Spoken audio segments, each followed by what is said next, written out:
Praise the Lord. കർത്താവായ യേശുക്രിസ്തുവിന്റെ പരിശുദ്ധ നാമത്തിന് നന്ദി നിറഞ്ഞ ഹൃദയത്തോടെ സ്തോത്രം ചെയ്യുന്നു. രാവിലെ സമയം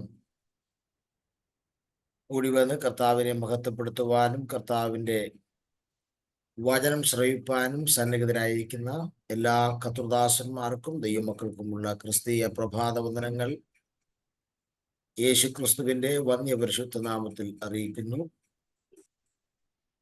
പ്രാർത്ഥനയോടെ നമുക്ക് ദൈവവചന ധ്യാനത്തിലേക്ക് പ്രവേശിക്കാം. വളരെ ഗൗരവമുള്ള ചില ആത്മീക ചിന്തകൾ നമുക്ക് പങ്കുവച്ച് കർത്താവിൽ ബലപ്പെടുവാൻ ഇന്ന് രാവിലെ സഹായിക്കട്ടെ കർത്താവ്. യാക്കോബിന്റെ ലേഖനം 5-ാം അധ്യായത്തിൽ നിന്ന് 17-ാമത്തെ വാക്യം നിങ്ങളുടെ വിലപ്പെട്ട ശ്രദ്ധയിലേക്ക് കൊണ്ടുവരുന്നു. യാക്കോബിന്റെ ലേഖനം 5-ാം അധ്യായം 17-ാമത്തെ വാക്യത്തിലേക്ക് നിങ്ങളുടെ വിലപ്പെട്ട ശ്രദ്ധയെ സഹർഷം സ്വാഗതം ചെയ്യുന്നു. ഏലിയാവ് നമുക്ക് സമസ്വഭാവമുള്ള മനുഷ്യൻ ആയിരുന്നു. മഴ പെയ്യാതിരിക്കേണ്ടതിന് അവൻ പ്രാർത്ഥനയിൽ അപേക്ഷിച്ചു. 3 സംവത്സരവും 6 മാസവും ദേശത്ത് മഴ പെയ്തില്ല. സ്തോത്രം. യാക്കോബിന്റെ ലേഖനം കർത്താവായ യേശുക്രിസ്തുവിന്റെ അർത്ഥ സഹോദരനായിരുന്ന യാക്കോബ് മനോഹരമായൊരു ലേഖനം ചമച്ചപ്പോൾ ആ ലേഖനത്തിന്റെ പ്രധാനപ്പെട്ട പ്രമേയം സ്പിരിച്വൽ മച്യൂരിറ്റി എന്നുള്ളതാണ്, ആത്മീക പക്വത എന്നുള്ളതാണ്. ഒരു മനുഷ്യൻ ആത്മീക പക്വതയിലേക്ക് പോകുവാനുള്ള, ആത്മീക പക്വത പ്രാപിപ്പാനുള്ള നിരവധി കാര്യങ്ങൾ ഈ ലേഖനത്തിൽ അദ്ദേഹം രേഖപ്പെടുത്തിയിട്ടുണ്ട്. 5 അധ്യായങ്ങൾ പരിശോധിച്ചാൽ ആത്മീക പക്വതയുള്ള ഒരാളുടെ ലക്ഷണം നമുക്ക് കാണാൻ കഴിയും. 1-ാം അധ്യായത്തിൽ ആത്മീക പക്വതയുള്ളവൻ പരീക്ഷകളിൽ സഹിഷ്ണുതയുള്ളവനായിരിക്കുമെന്ന് യാക്കോബ് രേഖപ്പെടുത്തുന്നു. 2-ാം അധ്യായത്തിൽ ആത്മീക പക്വതയുള്ളവൻ സത്യം സംസാരിക്കുമെന്ന് യാക്കോബ് രേഖപ്പെടുത്തുന്നു. 3-ാം അധ്യായത്തിൽ ആത്മീക പക്വതയുള്ളവൻ നാവിന്മേൽ നിയന്ത്രണമുള്ളവനായിരിക്കുമെന്ന് യാക്കോബ് വെളിപ്പെടുത്തുന്നു. 4-ാം അധ്യായത്തിൽ ആത്മീക പക്വതയുള്ളവൻ സമാധാനകാംക്ഷിയായിരിക്കുമെന്ന് യാക്കോബ് വ്യക്തമാക്കുന്നു. 5-ാം അധ്യായത്തിൽ ആത്മീക പക്വതയുള്ളവൻ പ്രതിസന്ധികളിൽ പ്രാർത്ഥനാ നിരതനായിരിക്കും എന്ന് യാക്കോബ് വ്യക്തമാക്കി. ഇങ്ങനെ 5 ലക്ഷണങ്ങളാണ് ആത്മീക പക്വതയുള്ള ഒരു മനുഷ്യന്റെ ജീവിതത്തിൽ ഉണ്ടായിരിക്കുമെന്ന് യാക്കോബ് രേഖപ്പെടുത്തുന്നത്. യാക്കോബിന്റെ ലേഖനത്തെക്കുറിച്ച് ആധികാരികമായി പഠിക്കുമ്പോൾ കർത്താവായ യേശുക്രിസ്തുവിന്റെ ഗിരിപ്രഭാഷണത്തിൽ നിന്ന് അടർത്തിയെടുത്ത 16ഓളം കാര്യങ്ങൾ തന്റെ ലേഖനത്തിൽ താന് രേഖപ്പെടുത്തുന്നുണ്ട്. യേശുക്രിസ്തു ഗിരിപ്രഭാഷണം പറയുന്ന കാലത്ത് താൻ രക്ഷിക്കപ്പെട്ടിട്ടില്ല. യേശു ഉയർത്തെഴുന്നേറ്റതിന് ശേഷമാണ് യേശുവിന്റെ സഹോദരന്മാരിൽ പലരും രക്ഷയിൽ വരുന്നത്. എന്നാൽ യേശുവിന്റെ ഐഹിക കാലത്ത് താൻ പറഞ്ഞ ഗിരിപ്രഭാഷണങ്ങൾ പലതും താൻ അവിടെ എവിടെയെങ്കിലും ഇരുന്ന് കേട്ടിട്ടുണ്ടാകാം. അത് പിന്നത്തേതിൽ താൻ രക്ഷിക്കപ്പെട്ടതിന് ശേഷം ലേഖനം എഴുതുമ്പോൾ തന്നെ സ്വാധീനിക്കുകയും താൻ അത് രേഖപ്പെടുത്തുകയും ചെയ്തു എന്നാണ് വേദ ചിന്തകന്മാരുടെ അഭിപ്രായം. ഇവിടെ നമ്മൾ ദൈവവചന ചിന്തയിലേക്ക് പ്രവേശിക്കുന്നതിന് മുമ്പ് അഡ്വാൻസ് ആയിട്ടൊരു കാര്യം പറയുന്നത്, ഇന്നത്തെ ഈ ക്ലാസ്, ഈ വചന പഠനം ഇന്നുകൊണ്ട് അവസാനിക്കാൻ കഴിയുമോ എന്ന് എനിക്കറിയില്ല. കാരണം ഞാൻ ഈ വിഷയത്തെക്കുറിച്ച് ഇന്നലെ ഇന്നുമായി ചിന്തിച്ചുകൊണ്ട് പഠിച്ചുകൊണ്ടും ഒക്കെ ഇരിക്കുകയാണ്. അതുകൊണ്ട് ഒരു ദിവസം കൊണ്ട് നമുക്കിത് അവസാനിക്കാൻ കഴിയുമോ എന്ന് എനിക്ക് ആശങ്കയുണ്ട്. ഇന്ന് അവസാനിച്ചില്ലെങ്കിൽ നാളെ നമ്മൾ ഈ വിഷയത്തെ കണ്ടിന്യൂ ചെയ്യുന്നതായിരിക്കുമെന്ന് പ്രത്യേകം ഓർപ്പിക്കുന്നു. 5-ാം അധ്യായത്തിന്റെ 17-ാം വാക്യം വായിച്ചപ്പോഴേക്കും നമുക്ക് വളരെ വ്യക്തമായി നാം ഇന്ന് ചിന്തിപ്പാൻ പോകുന്നത് ഏലിയാവിനെ കുറിച്ചാണ്. ഏലിയാവിനെ കുറിച്ച് എന്താണ് പുതുതായിട്ട് ഇനി ചിന്തിക്കാനുള്ളതെന്ന് പെട്ടെന്ന് നമുക്കൊരു ചിന്തയുണ്ടാകും. കാരണം എല്ലാ ഉപവാസ പ്രാർത്ഥനകളിലും കർത്തൃദാസന്മാരിൽ ഭൂരിഭാഗം ആളുകളും സംസാരിക്കുന്നൊരു വിഷയമാണ്. ഇനി എന്താണ് പുതുമയുള്ളത്? നമുക്ക് പുതുമയുള്ള കാര്യങ്ങളുണ്ടോ എന്ന് ശ്രദ്ധിക്കാം. ഇവിടെ ഏലിയാവിനെ കുറിച്ച് യാക്കോബ് പറഞ്ഞു തുടങ്ങുന്നത്, ഏലിയാവ് നമുക്ക് സമസ്വഭാവമുള്ള മനുഷ്യൻ ആയിരുന്നു എന്നാണ്.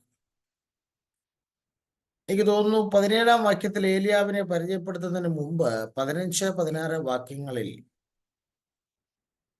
2 തരത്തിലുള്ള പ്രാർത്ഥനയെ കുറിച്ച് പറയുന്നുണ്ട്. 15-ാം വാക്യത്തിൽ വിശ്വാസത്തോടു കൂടിയുള്ള പ്രാർത്ഥന, 16-ാം വാക്യത്തിൽ അതേ ശ്രദ്ധയോടുകൂടിയുള്ള പ്രാർത്ഥന. അപ്പോൾ 15-ാം വാക്യത്തിൽ വിശ്വാസത്തോടു കൂടിയുള്ള പ്രാർത്ഥനയ്ക്കും 16-ാം വാക്യത്തിൽ നീതിമാന്റെ ശ്രദ്ധയോടുകൂടിയുള്ള പ്രാർത്ഥന, ഈ 2 പ്രാർത്ഥനയ്ക്കും ഉദാഹരണമായി 17-ാം വാക്യത്തിൽ യാക്കോബ് അപ്പോസ്തലൻ ചൂണ്ടിക്കാണിക്കുന്നത് ഏലിയാവിനെയാണ്. സാധാരണ വിശ്വാസത്തിന്റെ കാര്യം പറയുമ്പോൾ കൊണ്ടുവരേണ്ടത് അബ്രഹാമിനെയാണ്. പക്ഷെ അബ്രഹാമിനെ മാറ്റി നിർത്തിയിട്ട് ഇവിടെ വിശ്വാസത്തോടുകൂടിയുള്ള പ്രാർത്ഥനയ്ക്ക്, നീതിമാന്റെ ശ്രദ്ധയേറിയ പ്രാർത്ഥനയ്ക്ക് ഉദാഹരണമായി യാക്കോബ് ഏലിയാവിനെ കൊണ്ടുവന്ന് നിർത്തിയിട്ട് നമ്മോട് പറയുന്നു, ഏലിയാവ് നമുക്ക് സമസ്വഭാവമുള്ള മനുഷ്യൻ ആയിരുന്നു.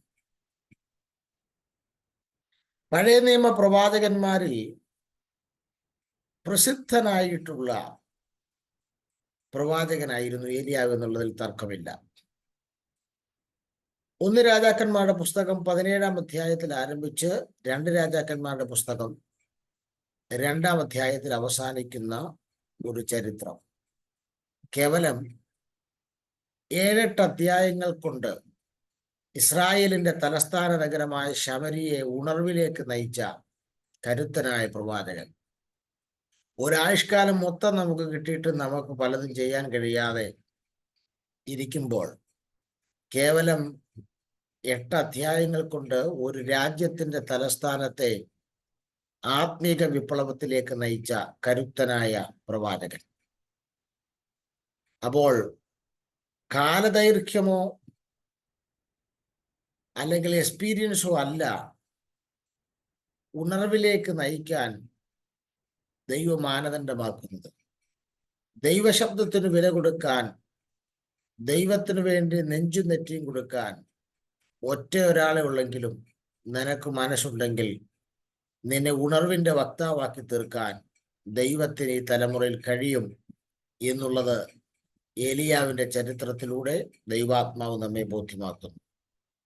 ഇവിടെ ഒരു പ്രയോഗമുണ്ട്, ഏലിയാവ് നമുക്ക് സമസ്വഭാവമുള്ള മനുഷ്യൻ. സമസ്വഭാവമുള്ള മനുഷ്യൻ എന്ന് പറഞ്ഞാൽ, ലളിതമായി പറഞ്ഞാൽ, നമ്മെ പോലെ ഒരു മനുഷ്യൻ.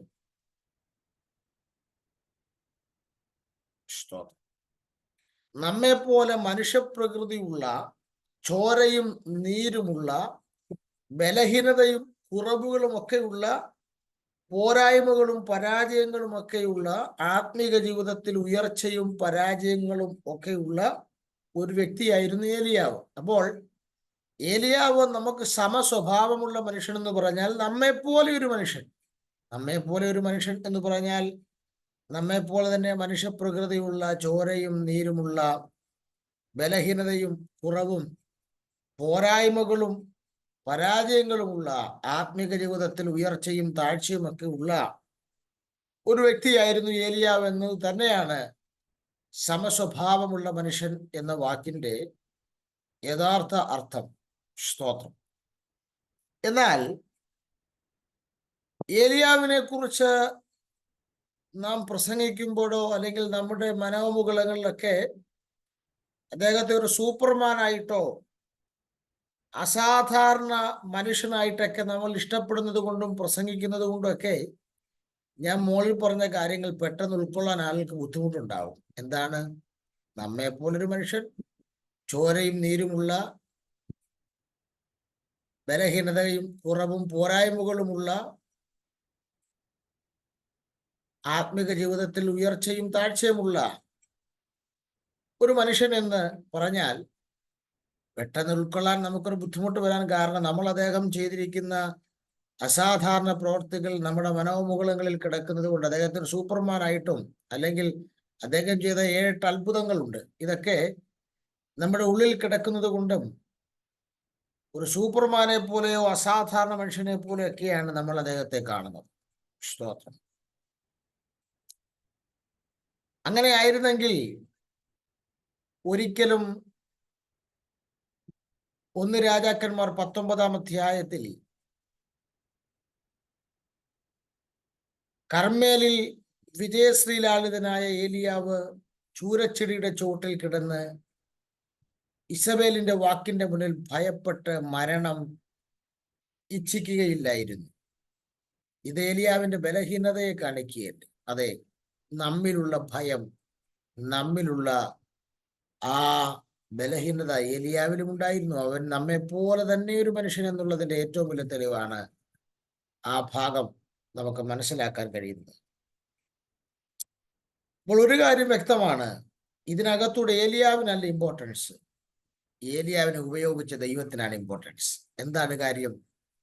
ഇത്രയും ബലഹീനതകളും പോരായ്മകളും കുറവുകളും പരാജയങ്ങളും ആത്മീക ജീവിതത്തിൽ ഉയർച്ചയും താഴ്ചയുമുള്ള ഇതുപോലൊരു മനുഷ്യനെ, നമ്മെപ്പോലൊരു സാധാരണ മനുഷ്യനെ കൊണ്ട് അസാധാരണകരമായ ദൈവപ്രവർത്തികൾക്കായി അവനെ ഉപയോഗിച്ച ആ ദൈവകൃപയുടെ അനന്തമായ സാധ്യതകൾ ചൂണ്ടിക്കാണിക്കുന്നത് നമ്മുടെ ദൈവത്തിന്റെ മഹത്വത്തെയാണ്. ഇന്ന് രാവിലെ സമയം നിനക്ക് പോരായ്മകൾ ഉണ്ടായിരിക്കാം, ബലഹീനതകൾ ഉണ്ടായിരിക്കാം, ആത്മീക ജീവിതത്തിന്റെ ഏറ്റക്കുറച്ചിലുകളും പരാജയങ്ങളും ഉണ്ടായിരിക്കാം. പക്ഷേ ഇന്ന് രാവിലെ നിന്നെ ദൈവനാമ മഹത്വത്തിനായി നീ ആയിരിക്കുന്ന ദേശത്ത് അസാധാരണ കാര്യങ്ങൾക്കായി ഉപയോഗിക്കാൻ കഴിയുന്ന ദൈവകൃപയുടെ അനന്തമായ സാധ്യത നിന്റെ മുൻപിലുണ്ടെന്ന് പരിശുദ്ധാത്മാവ് ഓർമ്മപ്പെടുത്തുമ്പോൾ അത് സൂചിപ്പിക്കുന്നത് നമ്മുടെ ദൈവത്തിന്റെ മഹത്വത്തിന്റെ ആഴത്തെയാണ്.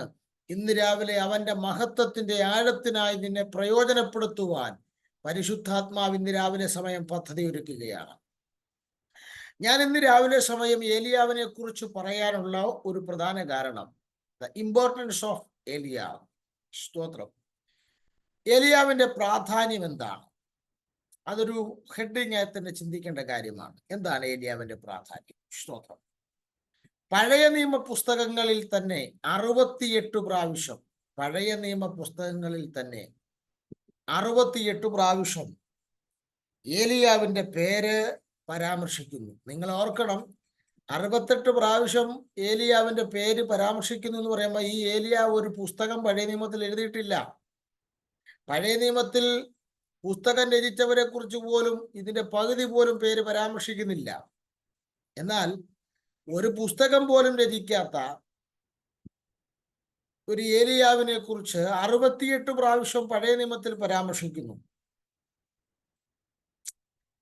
അപ്പോൾ എനിക്ക് മനസ്സിലായ ഒരു കാര്യം, ഏലിയാവിന്റെ പേര് 68 പ്രാവശ്യം പരാമർശിക്കാൻ കാരണം അദ്ദേഹത്തിലൂടെ ചെയ്ത അത്ഭുത പ്രവർത്തികളും അദ്ദേഹത്തിന്റെ ജീവിതവും മറ്റുള്ളവരെ സ്വാധീനിച്ചിട്ടാണ് അദ്ദേഹത്തിന്റെ പേര് 68 പ്രാവശ്യം പഴയ നിയമ തിരുവെഴുത്തുകളിൽ രേഖപ്പെടുത്തിയിരിക്കുന്നത്. സ്തോത്രം. അപ്പോൾ ഒരു കാര്യം വളരെ വ്യക്തമാണ്, ആമോസ് എന്ന് പറയുന്ന പ്രവാചകനും ഹോശയ്യ എന്ന് പറയുന്ന പ്രവാചകന്മാർക്കൊക്കെ ഒരു പ്രചോദനമായിരുന്നു ഏലിയാവ് എന്നുള്ളത്, ഒരു മാതൃകയായിരുന്നു ഏലിയാവ് എന്നുള്ളത് അത് അവരുടെ എഴുത്തുകളിൽ നിന്ന് മനസ്സിലാക്കാൻ കഴിയുന്നുണ്ട്. നിങ്ങൾ വേദപുസ്തകം വായിച്ചു നോക്കിയാൽ പഴയ നിയമം അവസാനിക്കുന്ന മലാഖിയുടെ പ്രവചനം അത് അവസാനിക്കുമ്പോൾ ഏലിയാവിനെ കുറിച്ച് പറഞ്ഞുകൊണ്ടാണ് പഴയ നിയമം അവസാനിക്കുന്നത്. മലാഖി പ്രവചനം 4-ാം അധ്യായത്തിന്റെ 5-ാമത്തെ വാക്യത്തിൽ നോക്കി. ഇതൊക്കെ ഏലിയാവിന്റെ പ്രാധാന്യതയാണ് പറയുന്നത്. ഒരു പുസ്തകം പോലും പഴയ നിയമത്തിൽ എഴുതാത്ത ഒരു ഏലിയാവിനെ 68 പ്രാവശ്യം പറയാൻ കാരണം, അദ്ദേഹത്തിന്റെ പേര് പരാമർശിക്കാൻ കാരണം, അദ്ദേഹത്തിന്റെ ജീവിതം, അദ്ദേഹത്തിന്റെ അത്ഭുത പ്രവൃത്തികൾ പഴയ നിയമത്തിൽ വരുത്തിയ സ്വാധീനം അത്ര വലുതാണ് എന്ന് മാത്രമല്ല, പഴയ നിയമ പുസ്തകങ്ങൾക്ക് വിരാമം കുറിക്കുന്ന മലാഖി 4:5 ഏലിയാവിനെ കൊണ്ട് അത് പറഞ്ഞുകൊണ്ടാണ് അവസാനിപ്പിക്കുന്നത്. അതും മാത്രമല്ല, പഴയ നിയമത്തിൽ ഏലിയാവ് മരണം കാണാതെ എടുക്കപ്പെട്ടു എന്നതുകൊണ്ട് ഏലിയാവ് വീണ്ടും വരും എന്നുള്ള ഒരു പ്രതീക്ഷ യഹൂദന്മാരുടെ മനോമുഖങ്ങളിൽ ശക്തമായി ഉണ്ടായിരുന്നു എന്നുള്ളതും ഏലിയാവിനെ കുറിച്ച് പരാമർശിക്കുവാൻ, പഴയ നിയമത്തിൽ കൂടുതൽ ഏലിയാവിനെ കുറിച്ച് പ്രാധാന്യം കൊടുക്കുവാൻ ഒരു കാരണഭൂതമായി എന്നുള്ളതിൽ യാതൊരു തർക്കവുമില്ല. എന്നാൽ പുതിയ നിയമത്തിലേക്ക് വരുമ്പോൾ, പുതിയ നിയമത്തിൽ ഏലിയാവിനെ കുറിച്ച് 30 പ്രാവശ്യം അദ്ദേഹത്തിന്റെ പേര് പരാമർശിക്കുന്നു. 30 പ്രാവശ്യം ഏലിയാവിന്റെ പേര് പരാമർശിക്കുന്നു. അങ്ങനെ 98ഓളം പ്രാവശ്യമാണ് ഈ തിരുവെഴുത്തിൽ ഏലിയാവിനെ കുറിച്ച് പരാമർശിക്കുന്നത്. അപ്പോൾ അദ്ദേഹത്തിന്റെ പ്രാധാന്യം എത്ര വലുതാണ്! പഴയ നിയമത്തിലാണ് കൂടുതലെങ്കിലും പുതിയ നിയമത്തിൽ 30 പ്രാവശ്യമുണ്ട്. അപ്പം പുതിയ നിയമത്തിലും ഏലിയാവിനേക്കാൾ ഇരട്ടി അഭിഷേകം പ്രാപിച്ച് ഏലിശ പ്രവേശിച്ചിട്ടില്ല. പക്ഷെ പുതിയ നിയമത്തിൽ 30 പ്രാവശ്യം ഏലിയാവിന്റെ പേര് പരാമർശിക്കുന്നുണ്ട്. സ്തോത്രം. പുതിയ നിയമത്തിലേക്ക് നമ്മൾ വന്നാൽ, സ്നാപക യോഹന്നാന്റെ ശുശ്രൂഷ കണ്ട ആളുകൾ ഏലിയാവാണോ എന്ന് സംശയിക്കുന്ന, ചോദിക്കുന്ന ഒരു തലമുറ വെളിപ്പെട്ടു. യേശുക്രിസ്തുവിന്റെ ശുശ്രൂഷ കണ്ടപ്പോൾ മത്തായി സുവിശേഷം 16-ാം അധ്യായത്തിന്റെ 14-ാം വാക്യത്തിൽ ഏലിയാവാണെന്ന് അഭിപ്രായപ്പെട്ട ആളുകൾ ആ കാലഘട്ടത്തിൽ ഉണ്ടായിരുന്നു. അപ്പോൾ ഏലിയാവ് മരണം കാണാതെ പഴയ നിയമത്തിൽ എടുക്കപ്പെട്ടത് കൊണ്ട് പുതിയ നിയമത്തിൽ അദ്ദേഹം വരുമെന്ന്, അദ്ദേഹം വീണ്ടും വരുമെന്നുള്ള പ്രതീക്ഷയാണ് യോഹന്നാൻ സ്നാപകനെ കുറിച്ചും യേശുവിനെ കുറിച്ചുമൊക്കെ ഏലിയാവാണോ എന്നവർ സംശയിപ്പാൻ കാരണം. മറുരൂപമലയിൽ പ്രത്യക്ഷപ്പെട്ടവരിൽ ഒരാൾ ഏലിയാവായിരുന്നുവെന്ന് ലൂക്കോസ് 9:30 രേഖപ്പെടുത്തുന്നു. സ്തോത്രം. ഇനി അത് മാത്രമല്ല, ക്രൂശീകരണ സമയത്ത് യേശുക്രിസ്തുവിനെ ക്രൂശീകരിക്കുമ്പോൾ കർത്താവായ യേശുക്രിസ്തു അരാമ്യ ഭാഷയിൽ ഏലി ഏലി ലമ്മ ശബക്താനി എന്ന് വിളിക്കുമ്പോൾ യഹൂദന്മാർ തെറ്റിദ്ധരിച്ച് പടയാളികൾ പറയുന്നു, അവൻ ഏലിയാവിനെ വിളിക്കുകയാണ്, തന്നെ രക്ഷിക്കുവാൻ ഏലിയാവിനെ വിളിക്കുകയാണ് എന്ന് പറയുന്നു. അങ്ങനെ അവർ പറയാൻ കാരണം അവരുടെ മനസ്സുകളിൽ ഏലിയ ഉണ്ടാക്കിയ സ്വാധീനം അത്ര വലുതാണ് എന്നുള്ളതാണ്. സ്തോത്രം. കൂടാതെ വെളിപ്പാട് പുസ്തകം 11-ാം അധ്യായത്തിന്റെ 3-4 വാക്യങ്ങളിലേക്ക് നാം വരുമ്പോൾ, മഹാപീഡന കാലഘട്ടത്തിൽ പ്രത്യക്ഷരാകുന്ന 2 സാക്ഷികളിൽ ഒരാൾ ഏലിയാവായിരിക്കുമെന്ന് വിവിധ ബൈബിൾ സ്കോളേഴ്സ് അഭിപ്രായപ്പെടുകയാണ്. സ്തോത്രം. അപ്പോൾ പഴയ പുതിയ നിയമങ്ങളിൽ നിറഞ്ഞു നിൽക്കുന്ന ഒരു വ്യക്തിപ്രഭാവമാണ്, കരുത്തനായ പ്രവാചകനാണ് ഏലിയാവ് എന്നുള്ളതിൽ യാതൊരു സംശയവുമില്ല. ഈ കാര്യങ്ങൾ കൊണ്ടൊക്കെ ഏലിയാവ് പ്രാധാന്യമർഹിക്കുന്നയാളാണ്. അദ്ദേഹത്തെ കുറിച്ച് എത്ര പ്രസംഗിച്ചാലും അത് പുതുമയായിക്കൊണ്ടേയിരിക്കും എന്നുള്ളതിൽ തർക്കമില്ല. ഇനി ഞാൻ നിങ്ങളോട് ഒരു ചെറിയ പശ്ചാത്തലം കൂടെ പറഞ്ഞിട്ട് നമുക്ക് ആ ദൂതിന്റെ അടുത്ത ഘട്ടങ്ങളിലേക്ക് കയറി പോകാം. ഏലിയാവ് ചരിത്രത്തിൽ പ്രത്യക്ഷനായപ്പോൾ ഇസ്രായേലിന്റെ അവസ്ഥ എന്തായിരുന്നു? ഏലിയാവ് ചരിത്രത്തിൽ പ്രത്യക്ഷനായപ്പോൾ, അതായത് 1 രാജാക്കന്മാർ 17-ാം അധ്യായത്തിലാണ് ഏലിയാവ് പ്രത്യക്ഷനായി ആദ്യമായി കാണുന്നത്. ഈ ഏലിയാവ് ചരിത്രത്തിലേക്ക് പ്രത്യക്ഷനായപ്പോൾ അന്നത്തെ ഇസ്രായേലിന്റെ അവസ്ഥ എന്തായിരുന്നു? ഏത് പശ്ചാത്തലത്തിലാണ് ദൈവം ഏലിയാവിനെ രംഗത്ത് കൊണ്ടുവരുന്നത്? സ്തോത്രം. നമുക്കറിയാം, ഇസ്രായേലിലെ 7-ാമത്തെ രാജാവായിരുന്നു ആഖാവ്, അദ്ദേഹത്തിന്റെ പത്നിയായ ഇസബേലും ഒക്കെ. ഈ 7-ാമത്തെ രാജാവായ ആഖാവിന്റെ രാജഭരണ കാലഘട്ടത്തിലാണ് ഏലിയാവിന്റെ രംഗപ്രവേശനം നമുക്ക് കാണാൻ വേണ്ടി കഴിയുന്നത്. വേദപുസ്തക ചരിത്രം പഠിച്ചാൽ ഏറ്റവും ദുഷ്ടനായ, ദൈവത്തെ ഇത്രയും കോപിപ്പിച്ചൊരു ഇസ്രായേൽ രാജാവ് ഉണ്ടോ എന്ന് നമുക്ക് അത്ഭുതം തോന്നും. സ്തോത്രം. 1 രാജാക്കന്മാരുടെ പുസ്തകം 21-ാം അധ്യായം 25-ാമത്തെ വാക്യം വായിക്കുമ്പോൾ ആഖാവിന് ദൈവം കൊടുത്ത, വേദപുസ്തകം കൊടുത്ത ഒരു സർട്ടിഫിക്കറ്റ് അവിടെ കൊടുത്തിട്ടുണ്ട്. 1 രാജാക്കന്മാർ 21-ാം അധ്യായം 25-ാമത്തെ വാക്യത്തിൽ വേദപുസ്തകം ആഖാവിന് കൊടുത്തിരിക്കുന്ന ഒരു സർട്ടിഫിക്കറ്റ്. എന്നാൽ യഹോവയ്ക്ക് അനിഷ്ടമായുള്ളത് ചെയ്യുവാൻ തന്നെത്താൻ വിറ്റുകളഞ്ഞ ആഖാവിനെ പോലെ ആരും ഉണ്ടായിട്ടില്ല. നോക്കിക്കേ, ഇദ്ദേഹം തന്നെത്താൻ വിറ്റുകളഞ്ഞവനാണ് എന്നാണ് വേദപുസ്തകം ആഖാവിനെ കുറിച്ച് പരാമർശിച്ചിരിക്കുന്നത്. സ്തോത്രം. അപ്പോൾ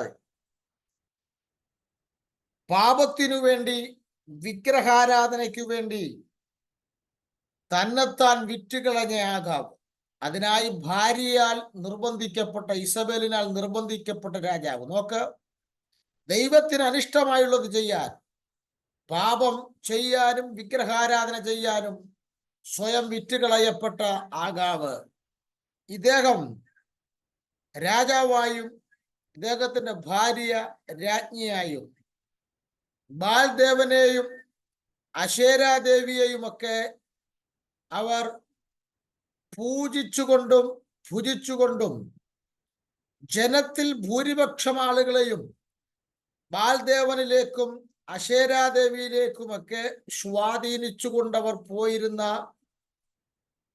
ഒരു പ്രത്യേക കാലഘട്ടം. സ്തോത്രം.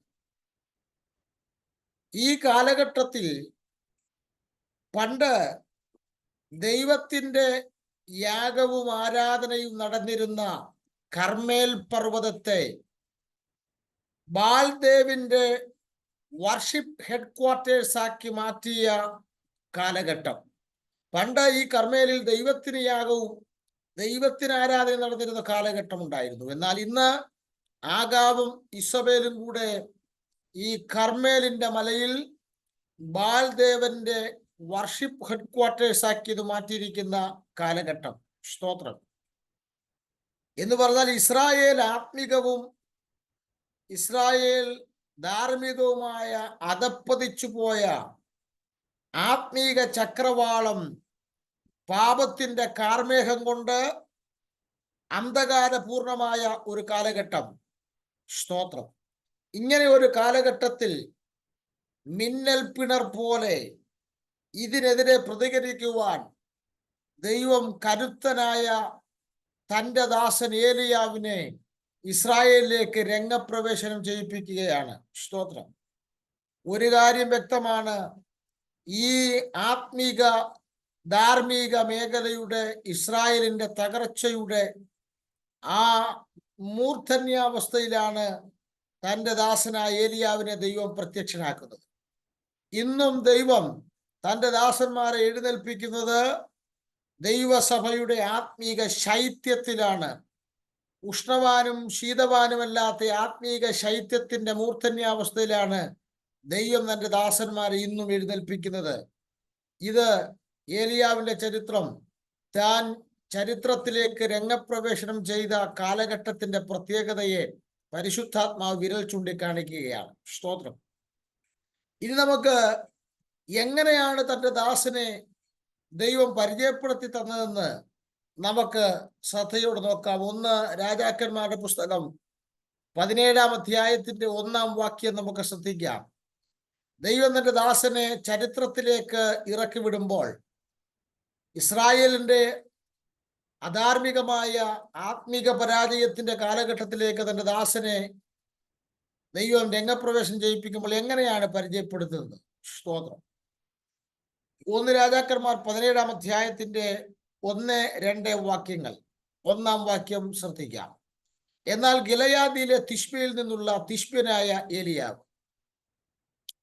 ആഗാവിനോട്, ഞാൻ സേവിച്ചു നിൽക്കുന്ന ഇസ്രായേലിന്റെ ദൈവമായ യഹോവയാണ്, ഞാൻ പറഞ്ഞിട്ടല്ലാതെ ഈ ആണ്ടുകളിൽ മഞ്ഞും മഴയും ഉണ്ടാകയില്ല എന്ന് പറഞ്ഞു. സാധാരണ പലരെയും പരിചയപ്പെടുത്തുവാൻ വേണ്ടി അവരുടെ കുടുംബ പശ്ചാത്തലവും വംശാവലിയും ഒക്കെ പറഞ്ഞാണ് ഈ പല ആളുകളെയും ഇൻട്രൊഡ്യൂസ് ചെയ്യുന്നത്, പരിചയപ്പെടുന്നത്. ഇന്ന കുടുംബത്തിൽ പിറന്ന ആളാണ്, ഇന്ന വംശാവലിപ്പെട്ട ആളാണ് എന്നൊക്കെ പറഞ്ഞൊക്കെയാണ്. പക്ഷേ ഇവിടെ കുടുംബ പശ്ചാത്തലമോ വംശാവലിയോ ഇങ്ങനെയുള്ള യാതൊരു പരിചയപ്പെടുത്തലുകളോ ഒന്നുമില്ല. പിന്നെ ഏലിയാവിനെ വേദപുസ്തകം അവതരിപ്പിക്കുന്നത് പഴയ നിയമത്തിലെ മൽക്കിസദേക്കിനെ പോലെയാണ്. മൽക്കിസദേക്കിന്റെയും വംശാവലി ചരിത്രമൊന്നും പറയാതെ പെട്ടെന്ന് മൽക്കിസദേക്ക് എന്ന് പറഞ്ഞുകൊണ്ടാണ് തുടങ്ങുന്നത്. പഴയ നിയമത്തിലെ മൽക്കിസദേക്കിനെ പോലെ പെട്ടെന്ന് രംഗപ്രവേശനം ചെയ്യുന്ന വംശാവലി, മാതാപിതാക്കളുടെ പേര്, ബാല്യകാലം, ഇതൊന്നും പറയാതെ പെട്ടെന്നാണ് തന്റെ ദാസനെ ഇസ്രായേലിന്റെ നടുവിലേക്ക് കൊണ്ടുവരുന്നത്. എന്ന് പറഞ്ഞാൽ ഇതിന്റെ അർത്ഥം എന്താണ്? ദൈവം ഉപയോഗിക്കുന്ന ഒരു മനുഷ്യന്റെ കാര്യത്തിൽ അവന്റെ കുടുംബ പശ്ചാത്തലമോ പാരമ്പര്യമോ ഒന്നും ദൈവത്തിന് വിഷയമല്ല. ഇന്ന് രാവിലെ സമയം ദൈവം നിന്നെ ഉപയോഗിക്കാൻ പദ്ധതി ഒരുക്കുന്നെങ്കിൽ, ദൈവം നിന്നെ കരങ്ങളിൽ ഉപയോഗിക്കാൻ പദ്ധതി ഒരുക്കുന്നെങ്കിൽ നിന്റെ കുടുംബ പശ്ചാത്തലമോ പാരമ്പര്യമോ വംശമോ ഒന്നും ദൈവത്തിന് അറിയണ്ട. ദൈവത്തിനത് വിഷയവുമല്ല. പിന്നെ അവന്റെ കരങ്ങളിൽ ഇണങ്ങിക്കൊടുക്കാൻ മനസ്സുള്ള ഒരു ആയുധമായി നീ തീരുമെങ്കിൽ നിന്നെ ഈ തലമുറയിലും കരത്തിൽ ഉപയോഗിക്കാൻ നമ്മുടെ ദൈവം ശക്തനാണ് എന്ന് പരിശുദ്ധാത്മാവ് ഓർമ്മപ്പെടുത്തുകയാണ്. പിന്നെ ഇവിടെ നിന്ന് മനസ്സിലാക്കാൻ പറ്റുന്നത് ഏലിയാവ് വന്നത് എവിടെ നിന്നാണ്. അതാണ് 1-ാം വാക്യം തുടങ്ങുന്നത്. ഗിലെയാദിലെ. എന്താണ് ഈ ഗിലെയാദ് സൂചിപ്പിക്കുന്നത്? ഗിലെയാദിനെ കുറിച്ച് ആവർത്തന പുസ്തകം 3-ാം അധ്യായത്തിന്റെ 15-ാമത്തെ വാക്യം മുതൽ ശ്രദ്ധിക്കുമ്പോൾ ഗിലെയാദിനെ കുറിച്ച് നമുക്ക് കിട്ടുന്ന ഇൻഫർമേഷൻ, മോശയുടെ നേതൃത്വത്തിൽ ഇസ്രായേൽ മക്കൾ കനാനിലേക്ക് പോകുമ്പോൾ കനാനിൽ പ്രവേശിക്കാനുള്ള ധൈര്യവും വിശ്വാസവും ഇല്ലാതെ കനാനിന് മുമ്പ് യോർദാൻ നദിയുടെ കിഴക്കേ കരയിൽ താമസമാക്കിയ 2.5 ഗോത്രമുണ്ടായിരുന്നു. നമുക്ക് ആ ചരിത്രം അറിയാം. മോശയും ഇസ്രായേലും കനാനിലേക്ക് പോകുമ്പോൾ കനാനിലേക്ക് എത്തുന്നതിന് മുൻപ് കനാനിൽ പ്രവേശിക്കാനുള്ള ധൈര്യവും വിശ്വാസവും നഷ്ടപ്പെട്ട് യോർദാന്റെ കിഴക്കേ കരയിൽ താമസമാക്കിയ ഒരു 2.5 ഗോത്രം. നമുക്കറിയാം ആരൊക്കെയാണ്. രൂബേന്യർ, ഗാദ്യർ, മനശ്ശയുടെ പാതി ഗോത്രം. സ്തോത്രം. ഈ 2.5 ഗോത്രത്തിൽ മനശ്ശയുടെ ഗോത്രത്തിൽപ്പെട്ട മാഖീരിന് മോശ കൊടുത്ത സ്ഥലമാണ് ഗിലെയാദ്. നോക്കിക്കേ, ഈ 2.5 ഗോത്രത്തിൽപ്പെട്ട മനശ്ശയ്ക്ക്, പ്രത്യേകിച്ച് മനശ്ശ ഗോത്രത്തിൽപ്പെട്ട മാഖീരിന് മോശ കൊടുത്ത സ്ഥലമാണ് ഗിലെയാദ്. അപ്പോൾ ഗിലെയാദ് എന്ന് പറയുന്നത് മനശ്ശെ ഗോത്രത്തിൽപ്പെട്ട മാഖീരിന് മോശ കൊടുത്ത സ്ഥലമാണ് ഗിലെയാദ്. അപ്പൊ ഈ ഗിലെയാദ് എന്ന് പറയുന്ന സ്ഥലം വിശ്വാസവീരന്മാരുടെ സ്ഥലമല്ല. ഗിലെയാദ് എന്ന് പറയുന്ന സ്ഥലം അനാത്മികരുടെയും ജഡീകന്മാരുടെയും സ്ഥലമാണെന്ന് തിരുവഴുത്തിൽ നിന്ന് മനസ്സിലാക്കാൻ വേണ്ടി കഴിയുന്നു.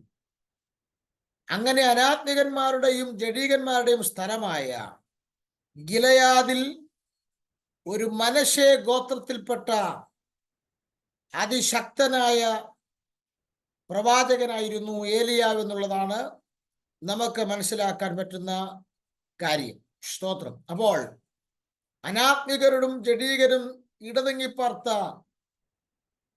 ഗിലെയാദിലെ മനശ്ശെ ഗോത്രത്തിൽ പിറന്നു വീണ അതികായകനായ അതിശക്തനായ പ്രവാചകനായിരുന്നു ഏലിയാവ് എന്നുള്ളത് നമുക്ക് മനസ്സിലാക്കാൻ കഴിയുന്നു. സ്തോത്രം. ഗിലെയാദിലെ ഒരു കുഗ്രാമമായ തിഷ്ബിയിൽ അദ്ദേഹം ജനിച്ചു എന്ന് വളരെ വ്യക്തമായി പറയുന്നു. സ്തോത്രം. ദൈവത്തിന്റെ തിരഞ്ഞെടുപ്പുകൾ വളരെ വിസ്മയിക്കത്തക്ക രീതിയിലുള്ള തിരഞ്ഞെടുപ്പുകളാണ്. നമുക്ക് പൗലോസ്ലീഹ ഈ തിരഞ്ഞെടുപ്പിനെ കുറിച്ച് പറയുമ്പോൾ രസകരമായി പറഞ്ഞൊരു വിഷയം 1 കൊരിന്ത്യർ ലേഖനം 1-ാം അധ്യായത്തിന്റെ 26-ാമത്തെ വാക്യത്തിൽ പറയുന്നു, സഹോദരന്മാരെ, നിങ്ങളുടെ വിളിയെ നിങ്ങൾ നോക്കുവീൻ. ലോകാഭിപ്രായ പ്രകാരം ജ്ഞാനികൾ ഏറെയില്ല, ബലവാന്മാർ ഏറെയില്ല, കുലീനന്മാർ ഏറെയില്ല. ജ്ഞാനികളെ ലജ്ജിപ്പിപ്പാൻ ദൈവം ലോകത്തിൽ ഭോഷത്വമായത് തിരഞ്ഞെടുത്തു. ബലമുള്ളതിനെ ലജ്ജിപ്പിപ്പാൻ ദൈവം ലോകത്തിൽ ബലഹീനമായതിനെ തിരഞ്ഞെടുത്തു. നിങ്ങൾ ലോകപ്രകാരം നോക്കുക. ലോകത്തിലെ ഏതൊരു കമ്പനിയും അവരുടെ കമ്പനിയിൽ ജോലി ചെയ്യാനുള്ള ഒരു എംപ്ലോയറെ തിരഞ്ഞെടുക്കുമ്പോൾ യോഗ്യതയുള്ളവരെ മാത്രമേ തിരഞ്ഞെടുക്കൂ, ക്വാളിഫിക്കേഷൻ ഉള്ളവരെ മാത്രമേ തിരഞ്ഞെടുക്കൂ. ഇതാണ് ലോകാഭിപ്രായം. എന്നാൽ ദൈവത്തിന്റെ പ്രത്യേകത എന്താണെന്നറിയാമോ? ഒരാളെ വിളിച്ച് യോഗ്യത ഉള്ളവരാക്കി തീർത്തിട്ടാണ് അവരെ ദൈവം ഉപയോഗിക്കുന്നത്. ഇന്ന് രാവിലെ സമയം അതുകൊണ്ടാണ് ഞാനും നിങ്ങളുമൊക്കെ ദൈവകൃപയിൽ നിൽക്കുന്നത്. ദൈവം യോഗ്യത ഉള്ളവരെ വിളിച്ച് ഉപയോഗിക്കുകയല്ല, പകരം ദൈവം ഒരാളെ വിളിച്ച് യോഗ്യത ഉള്ളവരാക്കി തീർത്തിട്ടവരെ ഉപയോഗിക്കുന്ന ദൈവമാണ്. അവിടെയാണ് നമ്മുടെ ദൈവത്തിന്റെ മഹത്വം വെളിപ്പെട്ടു വരുന്നത്. അവിടെയാണ് നമ്മുടെ ദൈവത്തിന്റെ ശുശ്രൂഷയുടെ ശ്രേഷ്ഠത വെളിപ്പെട്ടു വരുന്നത്. സ്തോത്രം. ഇവിടെ എനിക്ക് വളരെ സന്തോഷം തോന്നിയൊരു വിഷയം, ഏലിയാവിനേക്കാൾ വളരെ ഞാൻ ശ്രദ്ധിച്ചത് ഏലിയാവിന്റെ മാതാപിതാക്കളെയാണ്. അവരുടെ പേരുകൾ പരാമർശിക്കുന്നില്ലെങ്കിലും അവർക്കൊരു സല്യൂട്ട് കൊടുക്കണം എന്നെനിക്ക് തോന്നിപ്പോയി. കാരണം നിങ്ങൾ ഏലിയാവിന്റെ പേര് ശ്രദ്ധിച്ചാൽ അറിയാം. ഏലിയാവിന്റെ പേര് എബ്രായ ഭാഷയിൽ ഏലിയാഹു എന്നാണ്. ഏലിയാവിന്റെ പേര് എബ്രായ ഭാഷയിൽ ഉച്ചരിക്കുന്നത് ഏലിയാഹു എന്നാണ്. ഏലിയാഹു എന്ന വാക്കിന്റെ അർത്ഥം എൻ്റെ ദൈവം യഹോവയാണ് എന്നുള്ളതാണ്. എൻ്റെ ദൈവം യഹോവയാണ് എന്നുള്ളതാണ്. ഇത്ര മനോഹരമായൊരു പേര് അവർക്ക് ജനിച്ചു വീണ ഒരു ചോരക്കുഞ്ഞിനെ നോക്കി നിർദ്ദേശിക്കുവാൻ, ഇത്ര മനോഹരമായൊരു പേര് തങ്ങളുടെ തലമുറയ്ക്കിടുവാൻ അവരെ പ്രേരിപ്പിച്ച ഘടകം എന്താണ്? സ്തോത്രം. ഇതുപോലൊരു പേര് തലമുറയ്ക്കിടുവാൻ ആ മാതാപിതാക്കൾക്കുണ്ടായിരുന്ന ദർശനം വലുതാണ്. സ്തോത്രം. കാരണം ബാല് മാത്രമാണ്, അശേര മാത്രമാണ് ദൈവം എന്ന് പറയുന്ന ഒരു കാലഘട്ടത്തിൽ സ്വന്തം മകന് യഹോവ തന്നെ ദൈവമെന്ന് പേരിട്ടുകൊണ്ട് അന്ധകാര ശക്തിക്ക് നേരെ പ്രതികരിച്ച മാതാപിതാക്കളുടെ തലമുറയെ ദൈവം കർമ്മേൽ പർവ്വതത്തിൽ ഉയർത്തുകയാണ്. ഇന്ന് രാവിലെ ബാല് രാജകീയ മതമായി മാറി, അശേര രാജകീയ മതമായി മാറി പുറത്തിറങ്ങി ബാലിനും അശേരയ്ക്കുമെതിരെ പ്രതികരിച്ചാൽ തല കാണില്ല. പക്ഷേ കൂടാരത്തിനകത്ത് ജനിച്ചു വീണ സ്വന്തം ചോരക്കുഞ്ഞിനെ നോക്കി യഹോവ തന്നെ ദൈവമെന്ന് പേരിട്ട് അന്ധകാര ശക്തിക്ക് നേരെ പ്രതികരിച്ച മാതാപിതാക്കളുടെ തലമുറ ഈ മണ്ണിൽ തോറ്റുപോയില്ല. അവനെ പർവ്വതത്തിൽ ദൈവം ആദരിക്കുകയാണ്. ഈ രാവിലെ സമയം നിനക്ക് പുറത്തിറങ്ങി പ്രതികരിക്കാൻ കരുത്തില്ലെങ്കിലും നിന്റെ പ്രാർത്ഥനാ മുറിയിൽ, ആരാധനാ മുറിയിൽ അതരം തുറന്ന് അന്ധകാര മണ്ഡലങ്ങൾക്ക് നേരെ പ്രതികരിക്കാൻ നിന്റെ നാവേലൊരു വാക്കുണ്ടെങ്കിൽ നിനക്കു വേണ്ടി കരുതുവാൻ ദൈവത്തിന് കാട്ടിലൊരു കാക്കയുണ്ട്. നിന്റെ തലമുറകളെ ഉയർത്തുവാൻ ദൈവത്തിന് കർമ്മേലിൽ പദ്ധതിയുണ്ട് എന്ന് പരിശുദ്ധാത്മാവ് ചിലരെ നോക്കി ആഴമായി ഇടപെടുകയാണ്. സ്തോത്രം. അപ്പോൾ ഏലിയാഹു എന്ന പേര് സ്വന്തം തലമുറയ്ക്ക് ഇട്ടപ്പോൾ അതൊരു വെല്ലുവിളിയാണ്. എന്താണ് വെല്ലുവിളി? ഏലിയാവ് ഇങ്ങനെ നടന്നു പോകുമ്പോൾ ഒരാൾ ചോദിക്കുക, നിന്റെ പേരെന്താ? ഏലിയ പറയും, എൻ്റെ പേര് ഏലിയാഹു എന്ന് പറഞ്ഞ യഹോവ തന്നെ ദൈവം. അപ്പൊ തിരിച്ചൊരു ചോദ്യം ചോദിക്കും, നിങ്ങളുടെ പേരെന്താ? അപ്പോഴാണ് അവർക്ക് ചിന്ത വരുന്നത്, പണ്ട് യഹോവയായ ദൈവം, ഏക സത്യ ദൈവത്തെ ആരാധിച്ചു കൊണ്ടിരുന്നവരാണല്ലോ ഞങ്ങൾ എന്ന്. നോക്ക്, ഏലിയാവിന്റെ പേര് ഒരു ചലഞ്ചിങ്, ഒരു വെല്ലുവിളിയും ആ പേര് കേൾക്കുന്നവർക്ക് ഒരു ഉത്തരവാദിത്വ ബോധവും വരുത്തുന്ന പേരായിരുന്നു ഏലിയാവിന്റെ പേര്. സ്തോത്രം. ഇനി ഒരു കാര്യം കൂടെ ആ പേരിനകത്തുനിന്ന് മനസ്സിലാക്കാം. ഈ പേര് ധരിച്ചുകൊണ്ട് എങ്ങനെയും ജീവിക്കാൻ പറ്റത്തില്ല. ആ പേരിനനുസരിച്ച് ജീവിക്കണം. ഈ പേര് ധരിച്ചുകൊണ്ട് നമുക്ക് തോന്നുന്ന പോലെ ജീവിക്കാൻ പറ്റത്തില്ല. യഹോവ തന്നെ ദൈവമെന്ന് പേരുണ്ടെങ്കിൽ ആ പേരിനനുസരിച്ച് ജീവിക്കണം. ഏലിയാവ് അതിൽ വിജയിച്ചു എന്നുള്ളതാണ് മനസ്സിലാക്കുന്നത്. പണ്ട് മഹാനായ അലക്സാണ്ടർ ചക്രവർത്തിയെ കുറിച്ചാണെന്നാണ് എൻ്റെ ഓർമ്മ. അദ്ദേഹത്തിന്റെ പട്ടാളത്തിൽ നിന്നൊരു പട്ടാളക്കാരൻ ഒളിച്ചോടിപ്പോയി. പടയാളികൾ അദ്ദേഹത്തെ പിടിച്ചു. അദ്ദേഹത്തെ വിസ്തരിക്കുന്ന സമയത്ത് അലക്സാണ്ടർ ചക്രവർത്തി തന്റെ പട്ടാളത്തിൽ നിന്ന് പേടിച്ച് ഓടിപ്പോകാൻ ശ്രമിച്ച വിസ്തരിക്കുന്ന ഈ പടയാളിയുടെ അടുത്ത് വന്നിട്ട് അവനോട് പതുക്കെ ചോദിച്ചു, നിന്റെ പേരെന്താണ്? അയാൾ പറഞ്ഞു, എൻ്റെ പേര് അലക്സാണ്ടർ എന്നാണ്. ഉടനെ ചക്രവർത്തി പറഞ്ഞു, ഒന്നെങ്കിൽ നിന്റെ പേര് മാറ്റണം, അല്ലെങ്കിൽ നിന്റെ പേരിനനുസരിച്ച് ജീവിക്കണം എന്ന് പറഞ്ഞാൽ തൻ്റെ പേരാണ് ഈ മനുഷ്യനെന്ന് മനസ്സിലാക്കിയപ്പോൾ അദ്ദേഹം പറഞ്ഞതാണ്, ഒന്നെങ്കിൽ നിന്റെ പേര് മാറ്റണം, അല്ലെങ്കിൽ പേരിനനുസരിച്ച് ജീവിക്കണം. സ്തോത്രം. ഒരു കാര്യം വളരെ വ്യക്തമാണ്, തൻ്റെ മേൽ മാതാപിതാക്കളാൽ ചാർത്തപ്പെട്ട യഹോവ തന്നെ ദൈവമെന്ന് ഇസ്രായേലിന് വെല്ലുവിളി ഉണ്ടാക്കുന്ന ഈ പേരിനനുസരിച്ച് ഏലിയാവ് ജീവിച്ചു എന്നുള്ളത്. ഇന്ന് രാവിലെ സമയം നിങ്ങൾ നിങ്ങളുടെ ദേശത്ത് വഹിക്കുന്ന ഒരു നാമമുണ്ട്, നിങ്ങൾ പ്രതിദാനം ചെയ്യുന്നൊരു നാമമുണ്ട്. ആ നാമത്തിന് അനുസരിച്ചാണോ നിങ്ങൾ ജീവിക്കുന്നത് എന്നുള്ള ഒരു വലിയ ഉത്തരവാദിത്തം ദൈവാത്മാവ് ഇന്ന് രാവിലെ സമയം നിങ്ങളോട് ഡയറക്റ്റായി സംവദിക്കുകയാണ്. സ്തോത്രം. ഒരു കാര്യം കൂടെ പറഞ്ഞ് ഞാൻ ആ ഭാഗത്തുനിന്ന് ഓടിപ്പോകട്ടെ. സ്തോത്രം. ഇവിടെ കൊട്ടാരത്തിൽ ആഖാവിന്റെ മുന്നിൽ വന്ന് തന്നെ വെളിപ്പെടുത്തുന്നതിന് മുമ്പ് ഏലിയാവ് എന്തു ചെയ്യുകയായിരുന്നു? സ്തോത്രം. നമ്മൾ വായിച്ച വാക്യത്തിൽ, യാക്കോബിന്റെ ലേഖനം 5-ാം അധ്യായത്തിൽ അതിന്റെ 17-ാമത്തെ വാക്യത്തിൽ അത് വ്യക്തമായി കാണുന്നുണ്ട്. ഏലിയാവ് കൊട്ടാരത്തിൽ വന്ന ആഖാവിന്റെയും ഇസബേലിന്റെ മുമ്പിൽ വന്ന് നിൽക്കുന്നതിന് മുമ്പ് അവൻ എന്ത് ചെയ്യുകയായിരുന്നു? 5-ാം അധ്യായം 17-ാം വാക്യം പറയുന്നു, മഴ പെയ്യാതിരിക്കേണ്ടതിന് അവൻ പ്രാർത്ഥനയിൽ അപേക്ഷിക്കുകയായിരുന്നു. സ്തോത്രം. അപ്പോൾ 6 മാസമാണ് അവൻ പ്രാർത്ഥിച്ചതെന്ന് അവിടെ രേഖപ്പെടുത്തിയിട്ടുണ്ട്. സ്തോത്രം. അപ്പം 6 മാസം പ്രാർത്ഥിച്ചു. ആ 6 മാസത്തെ പ്രാർത്ഥനയിൽ ലഭിച്ച ഒരു ആലോചനയുമായിട്ടാണ് ആഖാവിന്റെ മുമ്പിൽ നിൽക്കുന്നത്. സ്തോത്രം. അപ്പോൾ ഒരു കാര്യം വളരെ വ്യക്തമായി പരിശുദ്ധാത്മാവ് ഓർമ്മപ്പെടുത്തുകയാണ്. രഹസ്യ പ്രാർത്ഥനയിൽ 6 മാസം ഇരുന്ന് പ്രാപിച്ചെടുത്ത ആലോചനയുടെയും അധികാരത്തിന്റെയും ബലത്തിലാണ് ആഖാവിന്റെ മുമ്പിൽ നെഞ്ചും പിരിച്ച് ഏലിയാവ് നിൽക്കുന്നത്.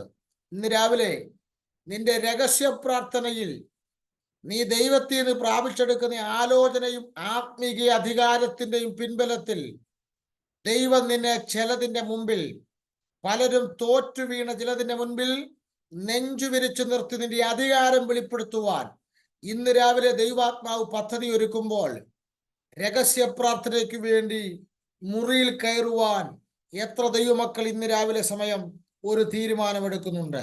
സ്തോത്രം. നോക്കുക, ഒരു അപ്പോയിന്റ്മെന്റ് പോലും ആഖാവിനോട് ചോദിക്കാതെ കൊട്ടാരത്തിന്റെ അരമനയിലേക്ക് കാലുകൾ നീട്ടിവെച്ചോടിക്കേറിയ അധികായകനായ ഏലിയാവിനോട് ചോദിച്ചാൽ അവൻ പറയും, ഞാൻ കയറിയത് എനിക്ക് പ്രാർത്ഥനാ മുറിയിൽ 6 മാസത്തെ പ്രാർത്ഥനാ മുറിയിൽ ലഭിച്ച ദൈവാലോചനയുടെ അധികാരത്തിലാണ് ഞാൻ രാജാവിന്റെ അരമനയ്ക്കകത്തേക്ക് കയറിയത്. സ്തോത്രം. ഞാൻ ചോദിക്കേണ്ട, ഏലിയാവെ, എന്തുകൊണ്ടാണ് നിങ്ങൾ മഴ പെയ്യാതിരിക്കാൻ 6 മാസക്കാലം പ്രാർത്ഥിച്ചത്? ഏലിയാ പറയുന്നു, എൻ്റെ പ്രാർത്ഥനയുടെ അടിസ്ഥാനം ദൈവവചനത്തിന്റെ വ്യവസ്ഥയാണ്. നിങ്ങളുടെ രഹസ്യ പ്രാർത്ഥനയാകട്ടെ പരസ്യ പ്രാർത്ഥനയാകട്ടെ, നിങ്ങളുടെ പ്രാർത്ഥനയുടെ അടിസ്ഥാനം ദൈവവചനത്തിന്റെ വ്യവസ്ഥയാണോ എന്ന് നിങ്ങൾ പരിശോധിക്കുക. ഏലിയാവ് മഴ പെയ്യാതിരിക്കാൻ വേണ്ടി പ്രാർത്ഥിച്ചത് ദൈവവചനത്തിന്റെ വ്യവസ്ഥയാണ്. ആവർത്തന പുസ്തകത്തിലേക്ക് വരാം. എന്താണ് വ്യവസ്ഥയെന്ന് നമുക്കറിയാം. ആവർത്തന പുസ്തകം 11-ാം അധ്യായത്തിന്റെ 13, 14 വാക്യങ്ങളിലേക്ക് വരാം. സ്തോത്രം. നിങ്ങളുടെ ദൈവമായ യഹോവയെ നിങ്ങൾ സ്നേഹിക്കുകയും പൂർണ്ണ ഹൃദയത്തോടെ പൂർണ്ണ മനസ്സോടും കൂടെ അവനെ സേവിക്കുകയും ചെയ്തതുകൊണ്ട് ഞാൻ ഇന്ന് നിങ്ങളോട് കൽപ്പിക്കുന്ന എൻ്റെ കൽപ്പനകൾ ജാഗ്രതയോടെ അനുസരിച്ചാൽ ധാന്യവും വീഞ്ഞും എണ്ണയും ശേഖരിക്കേണ്ടതിന് ഞാൻ തക്ക സമയത്ത് നിങ്ങളുടെ ദേശത്തിന് വേണ്ടുന്ന മുൻമഴയും പിന്മഴയും അയക്കും. അപ്പം ദൈവത്തിന്റെ കൽപ്പന അനുസരിച്ചാൽ മാത്രമേ ധാന്യവും വീഞ്ഞും എണ്ണയും ശേഖരിക്കാനുള്ള മുൻമഴയും പിന്മഴയും അയക്കുമെന്നാണ് ദൈവം വ്യക്തമായി പറയുന്നത്. സ്തോത്രം. 17-ാമത്തെ വാക്യത്തിലേക്ക് വരുമ്പോൾ അവിടെ എഴുതിയിട്ടുണ്ട്, സ്തോത്രം, നിങ്ങൾ കൽപ്പന അനുസരിച്ചില്ലെങ്കിൽ ഞാൻ മഴ പെയ്യാതിരിക്കേണ്ടതിന് ആകാശത്തെ അടച്ചു കളയും. അപ്പം ഒരു കാര്യം വ്യക്തമാണ്, ദൈവകൽപ്പന അനുസരിക്കാതെ ബാലിന്റെയും അശേരുടെയും പുറകെ ഇസ്രായേൽ പോകുമ്പോൾ അവർ ദൈവിക കൽപ്പനകൾക്ക് വിരോധമാണ്. അതുകൊണ്ട് വചനത്തിൽ വ്യവസ്ഥയുള്ളത് കൊണ്ട് ആ വചനത്തിലെ വ്യവസ്ഥ പോലെ ആകാശത്തെ അടയ്ക്കാൻ, മഴയെ നിർത്തലാക്കാൻ ഭക്തൻ വചനത്തിന്റെ വ്യവസ്ഥ പ്രകാരം പ്രാർത്ഥിച്ചു. ദൈവ പ്രാർത്ഥനയ്ക്ക് ഉത്തരം നൽകി. ഇന്ന് രാവിലെ നമ്മുടെ പല പ്രാർത്ഥനയ്ക്കും മറുപടി ഇല്ലാത്തതിന്റെ കാര്യം വചനത്തിന്റെ വ്യവസ്ഥ പ്രകാരം ആ എഴുതപ്പെട്ട വചനത്തെ ഉദ്ധരിച്ചുകൊണ്ടുള്ള പ്രാർത്ഥന അല്ലാത്തത് കൊണ്ടാണ് മറുപടി ഇല്ലാത്തത്.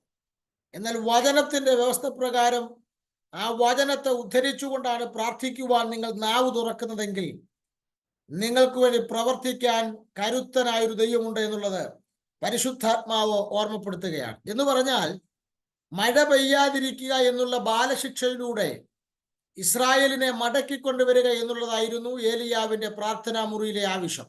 സ്തോത്രം. എന്ന് പറഞ്ഞാൽ ഏലിയാവിന്റെ പ്രാർത്ഥന ഇങ്ങനെ വിശേഷിപ്പിക്കാം, സ്ക്രിപ്ചർ പ്രയർ. എന്ന് പറഞ്ഞാൽ ഏലിയാവിന്റെ പ്രാർത്ഥന തിരുവഴുത്തിന് പ്രകാരമുള്ള പ്രാർത്ഥനയായിരുന്നു. സ്ക്രിപ്ചറൽ പ്രയർ എന്ന് നമുക്കതിനെ വിശേഷിപ്പിക്കാം. സ്തോത്രം. മഴ പെയ്യാതിരുന്നാൽ എല്ലാവരും കഷ്ടപ്പെടും, താനും കഷ്ടപ്പെടും.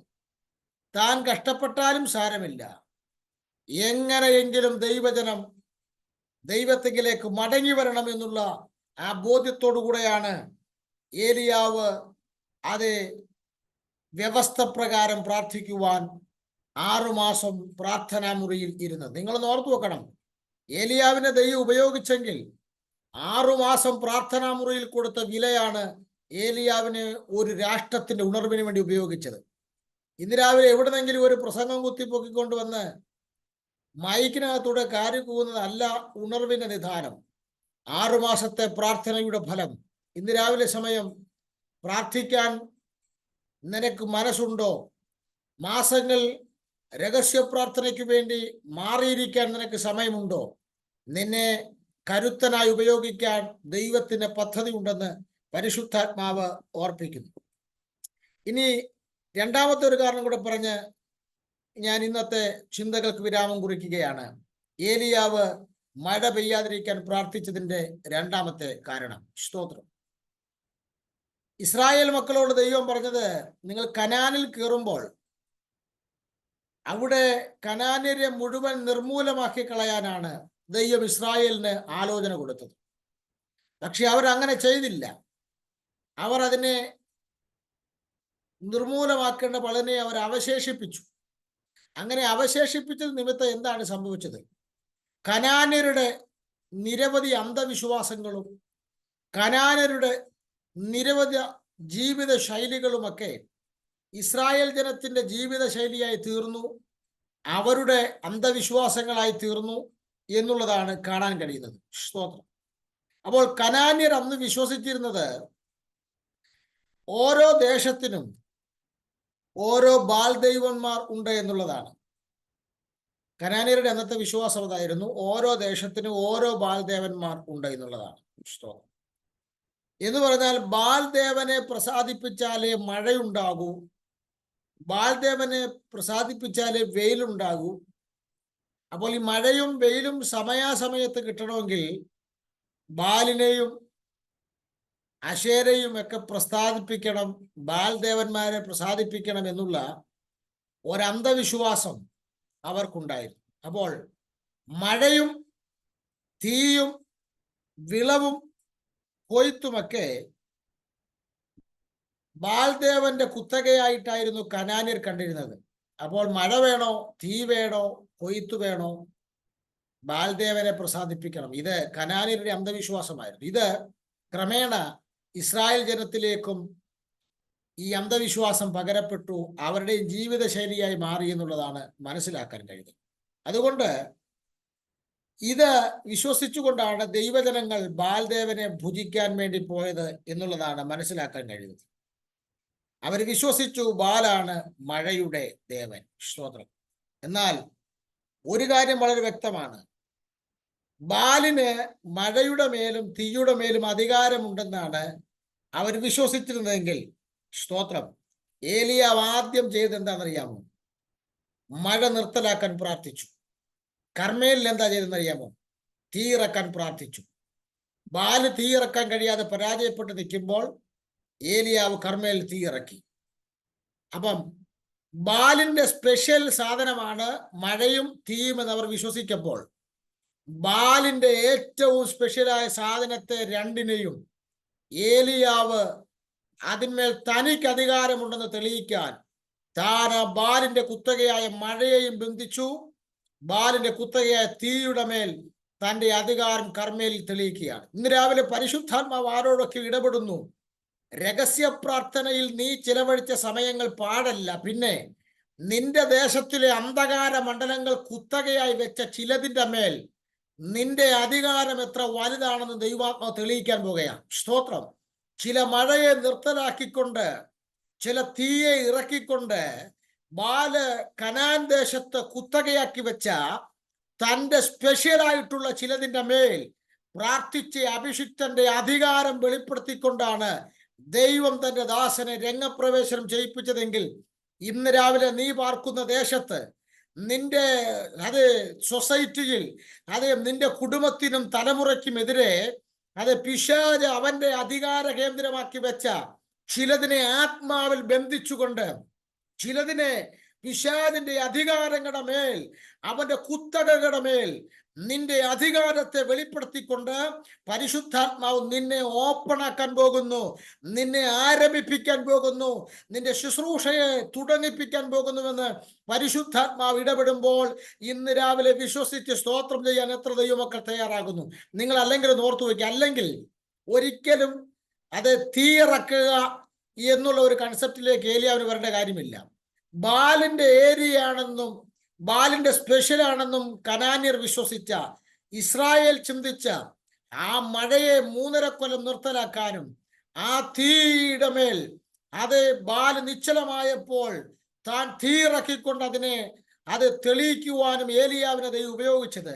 ഹേ ദുഷ്ട പിശാചേ, നീ നിന്റെ സ്പെഷ്യലായി വെച്ച അധികാര കേന്ദ്രങ്ങളുടെ മേൽ 6 മാസം പ്രാർത്ഥിച്ച അഭിഷിക്തൻ അതിന്മേൽ ആധിപത്യം സ്ഥാപിച്ച് ആ മഴയെയും ആ തീയെയും താൻ അധികാരത്തിൽ നിർത്തലാക്കുകയും ചിലതിന്റെ മേൽ ഇറക്കുകയും ചെയ്യുന്നതായി കണ്ട് പരിശുദ്ധാത്മാവ് ഏലിയാവിനെ ഉപയോഗിക്കുന്നെങ്കിൽ, ഇന്ന് രാവിലെ രഹസ്യമായി പ്രാർത്ഥിക്കുന്നവരുണ്ടോ? ദൈവാത്മാവ് നിങ്ങളോട് പറയുന്നു, നിങ്ങളുടെ കുടുംബത്തിന്റെ മേൽ, നിങ്ങളുടെ ഭർത്താവിന്റെ മേൽ, ഭാര്യയുടെ മേൽ, തലമുറയുടെ മേൽ ഏത് വിഷയത്തിന്റെ മേലാണ് പിശാച് സ്വാധീനം ചെലുത്തിയിരിക്കുന്നത്, ആ വിഷയത്തെ ആത്മാവിൽ ബന്ധിക്കാൻ, ആ വിഷയത്തിലുള്ള അവന്റെ മുഴുവൻ സ്വാധീനത്തെയും ഇല്ലാതാക്കാൻ, അവന്റെ അധികാരത്തിന്റെ മീതെ നീ പ്രാർത്ഥിച്ചു പ്രാപിച്ച അധികാരത്തെ വെളിപ്പെടുത്തുവാൻ ദൈവാത്മാവ് ഇന്ന് രാവിലെ സമയം നിന്നെ ഉപയോഗിക്കാൻ പോകുന്നു. അതിനൊറ്റ മാർഗമേ ഉള്ളൂ. പ്രാർത്ഥനാ മുറിയിൽ 6 മാസം ദൈവാലോചനയ്ക്കായി ചെലവഴിച്ച് ഏലിയാവിനെ പോലെ നമുക്കും രഹസ്യ പ്രാർത്ഥനയിലേക്ക് പ്രവേശിക്കാം.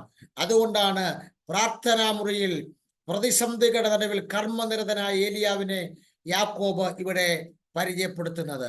അദ്ദേഹത്തിന് അത് കഴിയുമെങ്കിൽ, അദ്ദേഹം നമ്മെപ്പോലെ സമസ്വഭാവമുള്ള മനുഷ്യനെങ്കിൽ, നമ്മെപ്പോലെ ചോരയും നീരുമുള്ള മനുഷ്യനെങ്കിൽ, നിശ്ചയം നിന്നെ കൊണ്ടും ഉപയോഗിക്കാൻ, നിന്നെയും ഇതുപോലെ കരങ്ങളിൽ ഉപയോഗിക്കാൻ ദൈവത്തിന് കഴിയും. ആകയാൽ നമുക്ക് ആ ദൈവത്തിന്റെ കരങ്ങളിലേക്ക് നമ്മെ സമ്പൂർണ്ണമായി വിധേയപ്പെടുത്താം. പ്രാർത്ഥനയ്ക്കായി തലകൾ വണക്കാം, കണ്ണുകൾ മൂടാം. നാളെ നമ്മൾ ഇതിന്റെ കണ്ടിന്യൂ ആയിട്ട് ഏലിയാവിന്റെ ചരിത്രത്തിൽ നിന്നുള്ള നിരവധി കാര്യങ്ങൾ നമുക്ക് ചിന്തിപ്പാനുണ്ട്. എല്ലാ കണ്ണുകളും അടയ്ക്കാം, പ്രാർത്ഥനയ്ക്കായി തലകൾ വണക്കാം. പരിശുദ്ധ ദൈവമേ, സ്വർഗീയ പിതാവേ, ഞങ്ങളോട് അറിയിച്ച ദൈവശബ്ദത്തിനായി സ്തോത്രം ചെയ്യുന്നു. നസ്രയനായ യേശുവിന്റെ നാമത്തിൽ ഞങ്ങൾ ഈ വചനത്തെ ജനത്തിലേക്ക് കൈമാറുകയാണ്. അതേ സാത്താന്റെ ഏരിയയായിട്ട് അവൻ കൈവച്ച മഴയെയും തീയെയും, മഴയെ ബന്ധിച്ചുകൊണ്ടും തീയെ ഇറക്കിക്കൊണ്ടും ഏലിയാവ് തൻ്റെ അധികാരം അത് ബാലിന്റെ അധികാരത്തിന്റെ മുകളിലാണെന്ന് തെളിയിച്ചതുപോലെ ഈ ദിവസങ്ങളിൽ ഈ പ്രിയപ്പെട്ടവർ അതേ സാത്താന്റെ അധികാരങ്ങളുടെ മുകളിൽ ഇവരുടെ പ്രാർത്ഥനാ മുറിയിൽ നിന്ന് പ്രാപിച്ചെടുത്ത ദൈവശക്തിയുടെ അധികാരം തെളിയിപ്പാൻ കർത്താവ് ഇവരെ ഉപയോഗിക്കേണ്ടതിനായി പ്രാർത്ഥിക്കുന്നു. ഞാനിവരെ യേശു ക്രിസ്തുവിൻ നാമത്തിൽ ബ്ലസ് ചെയ്യും. മഹത്വമെല്ലാം കർത്താവ് എടുക്കും. പ്രാർത്ഥന കേട്ടതിന് സ്തോത്രം, യേശു ക്രിസ്തുവിൻ നാമത്തിൽ തന്നെ. കർത്താവ് പ്രാർത്ഥന യാചനയും കേട്ടതിനായി സ്തോത്രം ചെയ്യാം. സ്തോത്രം, സ്തോത്രം, സ്തോത്രം, സ്തോത്രം, സ്തോത്രം, സ്തോത്രം. പിതൃപുത്ര പരിശുദ്ധാത്മാവാം ക്രിയേക ദൈവത്തിന്റെ കൃപയും സമാധാനങ്ങളും ആശീർവാദം പ്രാർത്ഥിച്ച വിഷയങ്ങളോടും കേട്ട ദൈവജനത്തോടും പിരിയുന്ന നാം ഓരോരുത്തരോടും ദൂരത്തും ചാരത്തുമുള്ള വിശുദ്ധന്മാരും കർത്താവായ യേശു ക്രിസ്തുവിന്റെ രണ്ടാമത്തെ മേഘ പ്രത്യക്ഷത വരെ ഇന്നും അദ്ദേഹം ഉണ്ടായിരിക്കുമാറാകട്ടെ. യേശു ക്രിസ്തു മുഖാന്തരം ഇന്ന് രാവിലെ സമയം ജയം പ്രാപിച്ച, ജയം നൽകിത്തന്ന പിതാവായ ദൈവത്തിന് ശക്തിയോടെ സ്തുതിച്ചാണ്.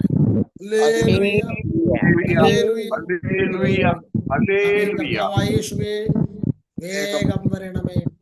നാളെ ഇതിന്റെ കണ്ടിന്യൂഷനായി ഒരുമിച്ച് പ്രാർത്ഥനയോടെ ജോയിൻ ചെയ്യാം. രാവിലെ 6 മണിക്ക് നാളെ പ്രാർത്ഥനയ്ക്കായി ചേരാം. ദൈവം നമ്മെ സഹായിക്കട്ടെ. God bless you and thank you all.